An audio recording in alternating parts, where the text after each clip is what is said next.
African-American slavery began in 1619, when the first African captives were brought to the British colony of Virginia. Over the next 2 centuries, slavery became a central institution, especially in the southern states, where the economy relied heavily on agricultural production, specifically tobacco, cotton, and sugar. Millions of Africans were forcibly taken from their homelands, shipped across the Atlantic in brutal conditions, and sold into lifelong oppression. Slavery lasted until the Civil War, when the Emancipation Proclamation was issued in 1863 by President Abraham Lincoln, freeing enslaved people in Confederate-held areas. However, it was not until the 13th Amendment to the U.S. Constitution, ratified in 1865, that slavery was officially abolished across the entire country. An estimated 12 to 15 million Africans were enslaved during the transatlantic slave trade, though many millions more were indirectly affected, including the descendants of enslaved people and those who suffered from the economic and social systems built upon slavery. Enslaved people endured extreme physical and psychological suffering, including family separation, forced labor, and violence. And after the emancipation, formerly enslaved African Americans faced significant challenges, including systematic racism, poverty, and limited access to education, employment, and political rights. The impact of slavery continued through segregation, disenfranchisement, and racial violence well into the 20th century. But thankfully, the civil rights movement of the 1950s and 60s became a turning point in the fight for equality, leading to a legislation like the Civil Rights Act of 1964 and the Voting Rights Act of 1965. The impact of slavery is still felt today in the racial disparities in wealth, education, criminal justice, and health in the United States, and many African Americans continue to work towards social and economic justice, addressing the continued effects from this tragic chapter in history. King Leopold II of Belgium's invasion of the Congo began in the late 19th century, with the formal establishment of the Congo Free State in 1885 under Leopold's personal control. He portrayed his mission as a humanitarian effort to civilize the Congo, but in reality, it was driven by greed and the desire to exploit the region's natural resources. Leopold ruled the Congo Free State as his private colony from 1885 until 1908, during which he subjected the local population to extreme brutality. Villagers were forced into labor under horrible conditions, with strict quotas for rubber collection enforced by violent punishments, including mutilations, beatings, and executions.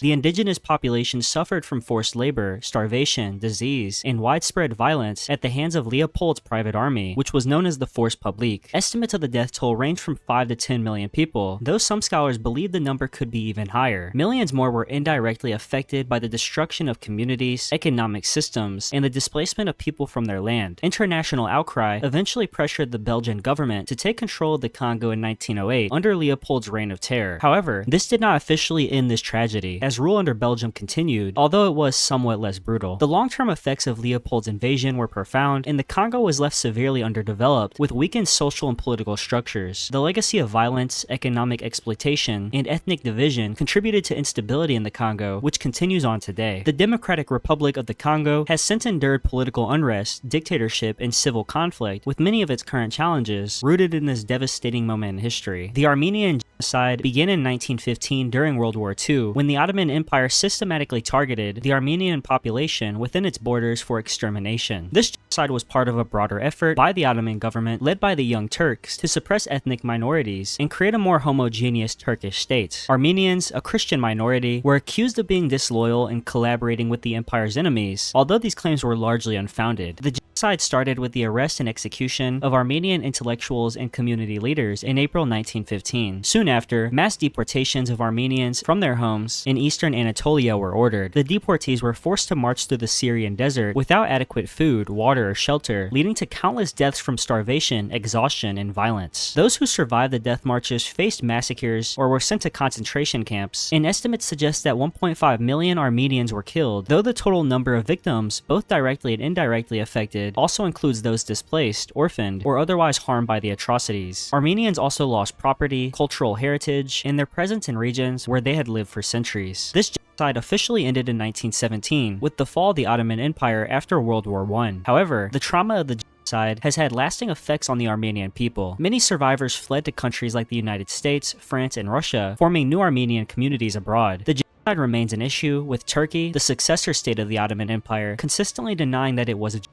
genocide. This has unfortunately complicated international recognition of this horrible atrocity. The Holodomor, also known as the Ukrainian famine, occurred between 1932 and 1933 during Joseph Stalin's rule of the Soviet Union. It was a man-made famine primarily affecting Ukraine, where millions of people were deliberately starved as part of Stalin's broader policies of collectivization and repression of Ukrainian nationalism. Stalin's government sought to consolidate control over agricultural production by forcing farmers to join state-run collective farms, confiscating grain and other food to meet unrealistic production quotas. The Soviet government seized food supplies and imposed harsh restrictions on movements, preventing people from fleeing famine-stricken areas. Those caught trying to even take small amounts of grain were punished severely, and entire villages were left without food, with mass starvation following. Stalin's regime denied the famine's existence, blaming it instead on poor management and hoarding by peasants. However, historians now widely agree that the famine was a deliberate act of genocide aimed at crushing Ukrainian resistance to Soviet control. Estimates of the death toll range from 3.5 to 7 million, with some sources suggesting even higher numbers. The famine also indirectly affected millions more, as the ripple effect of lost populations, disrupted agriculture, and destroyed communities were felt across Ukraine and other Soviet territories. The long-term effects of the Holodomor were devastating, and it decimated Ukraine's rural population and left deep scars on countless individuals. For decades, the Soviet Union covered up this tragedy, and it was not until the 1990s, after Ukraine gained independence, that it began to be recognized internationally as a genocide. The Holodomor remains a crucial part of Ukraine's national history and its struggle for justice. Unit 731 was a covert biological and chemical warfare research unit of the Imperial Japanese Army, active during World War II from 1935 to 1945. Established in Harbin, which was at the time Japanese occupied, Unit 731 conducted lethal human experimentation under the command of General Shiro Ishii. The official purpose of the unit was to develop biological and chemical weapons, but it became infamous for its inhumane and brutal experiments on prisoners, primarily Chinese civilians, but also Russians, Koreans, and Allied prisoners of war. Victims of Unit 731 were subjected to horrific experiments that included live vivisections, which were forced infections with deadly pathogens such as the bubonic plague and also anthrax, with exposure to extreme conditions like frostbite also occurring. Others were used as test subjects for weapons and bombs. The experiments resulted in the deaths of an estimated 3,000 individuals directly, but tens of thousands more were indirectly affected as the biological weapons developed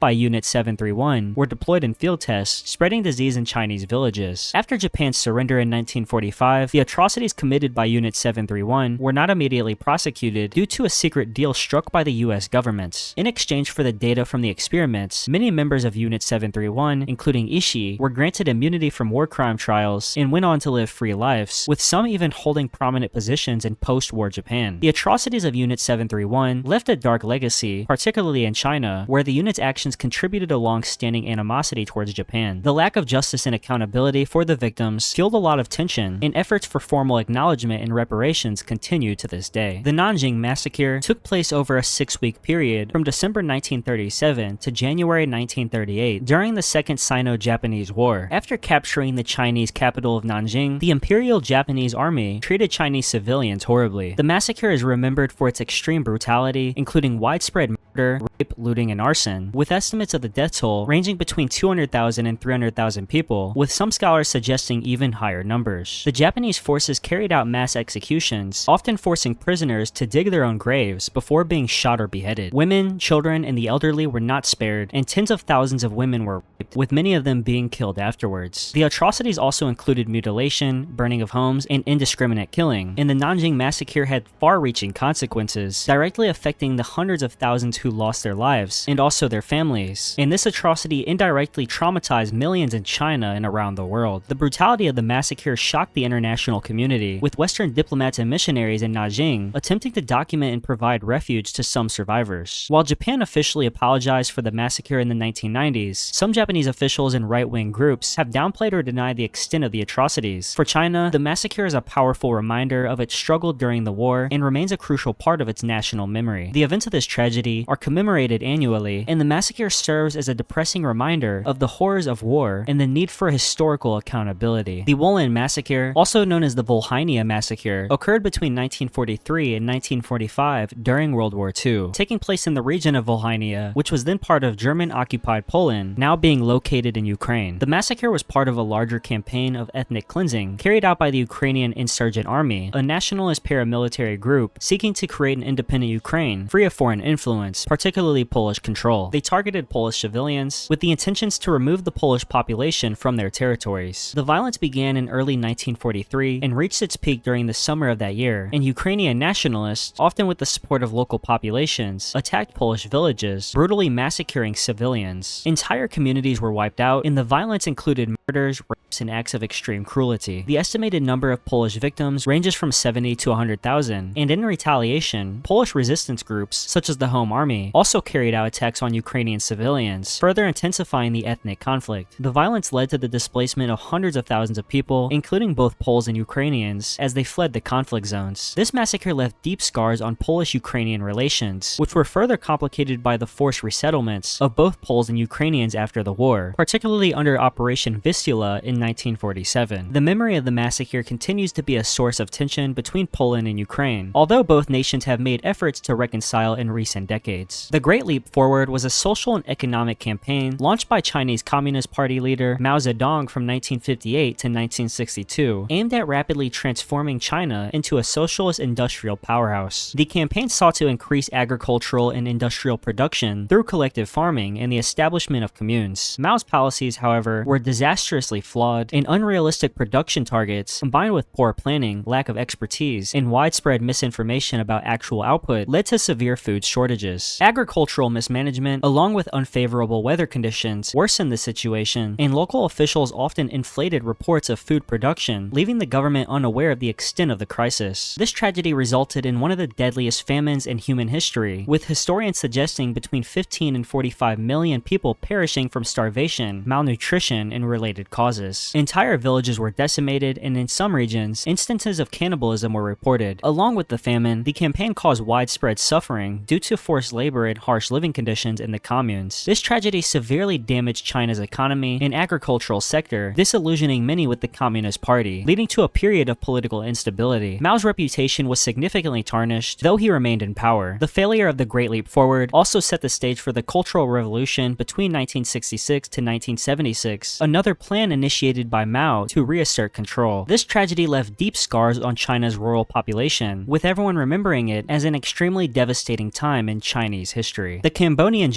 carried out by the Khmer Rouge regime under the leadership of Pol Pot occurred from 1975 to 1979. After seizing power in April 1975, the Khmer Rouge aimed to transform Cambodia into a rural classless society based on communist ideals. They forcibly evacuated cities, including the capital Phnom Penh, and relocated millions of people to labor camps in the countryside. The regime abolished religion, money, and education, in which they targeted intellectuals, ethnic minorities, and perceived political enemies. The Khmer Rouge implemented brutal policies that led to mass starvation, forced labor, and execution, and people were forced to work in collective farms under extreme conditions, with insufficient food and medical care. Anyone suspected of disloyalty were also tortured and executed, with ethnic Vietnamese, Cham Muslims, and Buddhist monks being targeted. The notorious S-21 prison, located in Phnom Penh, became a symbol of the regime's cruelty, where thousands were tortured before being executed. An estimated 1.5 to 2 million people died during the genocide, which was nearly a quarter of Cambodia's population at the time. Most people perished from starvation, overwork, disease, and execution, and the regime fell in 1979 when Vietnam invaded Cambodia and overthrew the Khmer Rouge. But the impact of the genocide left the country devastated. Cambodia was left economically shattered, with its social, cultural, and intellectual structure destroyed. The genocide created deep psychological trauma for survivors, many of whom lost entire families. And Cambodia also suffered from political instability for years afterward, with the Khmer Rouge continuing to wage guerrilla warfare until the 1990s. Efforts to bring justice began decades later, with the establishment of the Khmer Rouge Tribunal in 2006, which convicted several high-ranking Khmer Rouge leaders for their crimes. However, the legacy of this genocide genocide continues to haunt Cambodia today. The Tenerife Airport disaster occurred on March 27, 1977 at Los Rodeos Airport in the Canary Islands. It remains the deadliest aviation accident in history, and it occurred mostly due to human error. The disaster involved two Boeing 747 jumbo jets, one operated by the KLM and the other by Pan American World Airways, that collided on the runway during takeoff. The incident began when both planes were diverted to Tenerife due to a terrorist bombing at their intended destination. As a result, the small Los Rodeos airport became filled with air traffic, and heavy fog and radio communication issues between the planes and air traffic control contributed to confusion. The KLM flight, misinterpreting instructions, began its takeoff while the Pan American jet was still taxiing on the same runway. At approximately 5:06 p.m., the two aircrafts collided, with the KLM plane attempting to take off, slamming into the Pan American jet. The resulting explosion and fire were catastrophic. Of the 644 people aboard both planes, 583 perished, while 61 passengers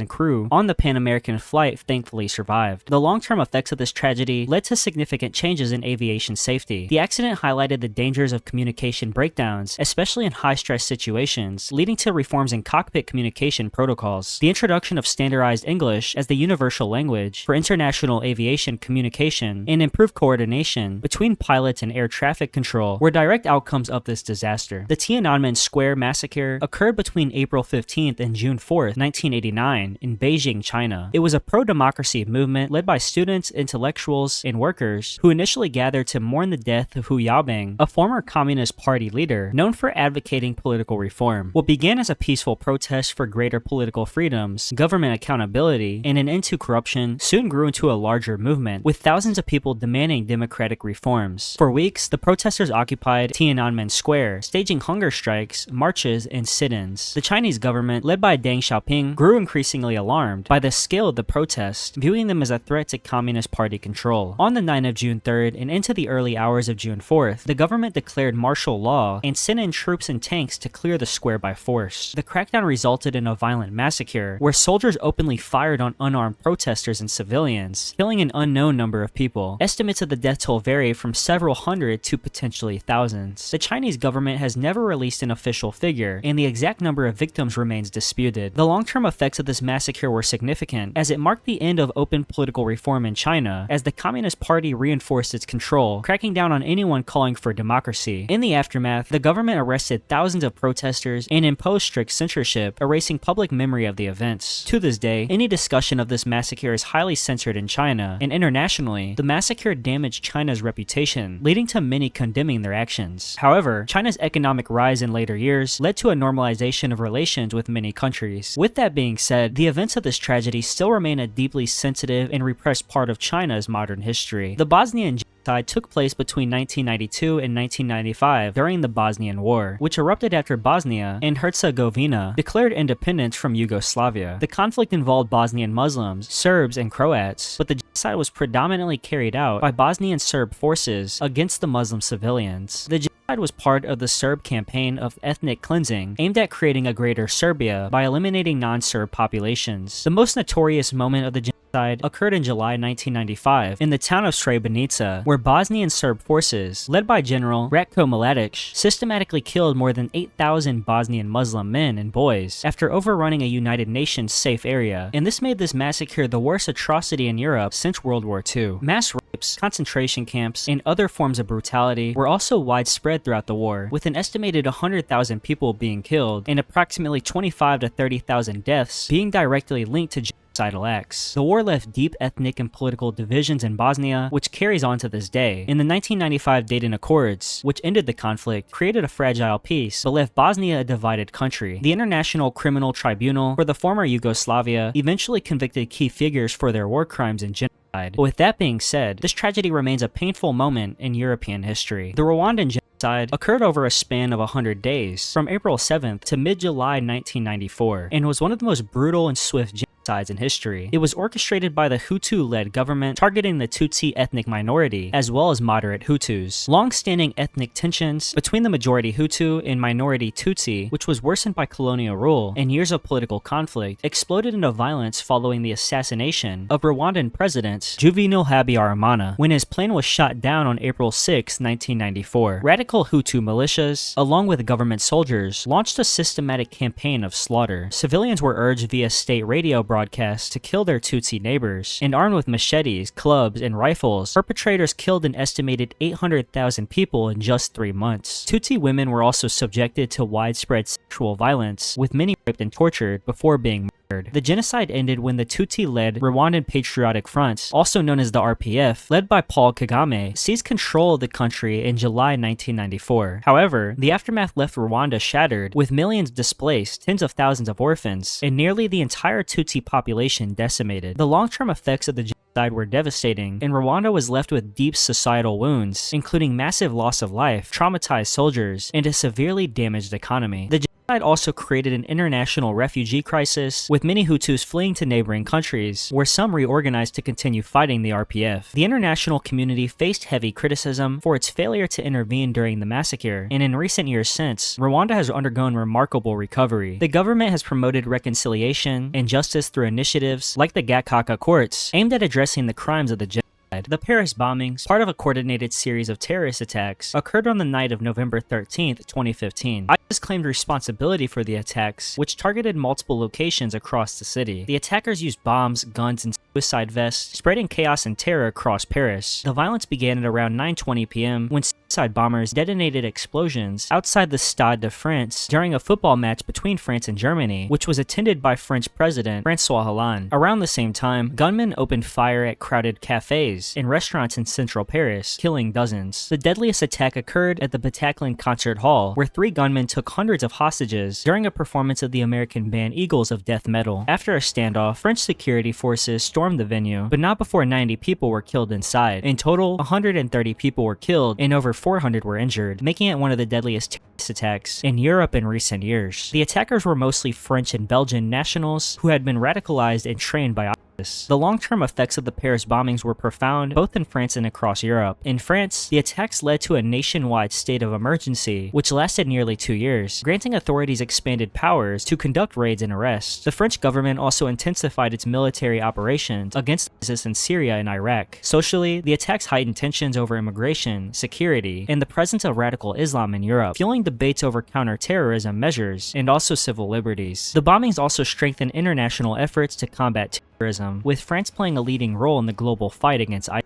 The Beirut Explosion occurred on August 4th, 2020, in the port of Beirut, Lebanon. It was one of the largest non-nuclear explosions in history, caused by the accidental detonation of 2,750 tons of ammonium nitrate that had been improperly stored in a warehouse at the port for 6 years. The explosion began with a fire at the port, which led to smaller blasts and culminated in a massive explosion that sent a mushroom cloud into the air. The blast was felt as far as Cyprus, over 150 miles away, and caused significant damage to buildings and infrastructure up to 10 kilometers from the epicenter. The explosion killed at least 218 people, injured over 7,000, and left an estimated 300,000 people homeless. Large parts of Beirut were left in ruins, including homes, businesses, and hospitals, and the long-term effects of this explosion have been catastrophic for Lebanon, a country already grappling with political instability, economic collapse, and widespread corruption. The blast deepened Lebanon's economic crisis, with billions of dollars in property damage and critical infrastructure destroyed. It also exposed the dysfunction of the Lebanese government, as investigations revealed that officials had known for years about the dangerous storage of ammonium nitrate, but took no action. Public outrage over the government's negligence fueled mass protests and political turmoil, and the explosion prompted the resignation of the Lebanese government, but meaningful reform has remained elusive. The country's economy continues to suffer, with high inflation, unemployment, and a collapse of basic services. International aid efforts have been ongoing, but rebuilding has been slow, and many survivors are still seeking justice. Thank you very much for watching this video, and if you learned something, make sure to leave a like, comment down below what your thoughts are, and subscribe if you want to see more videos like this one. Thank you again, and goodbye.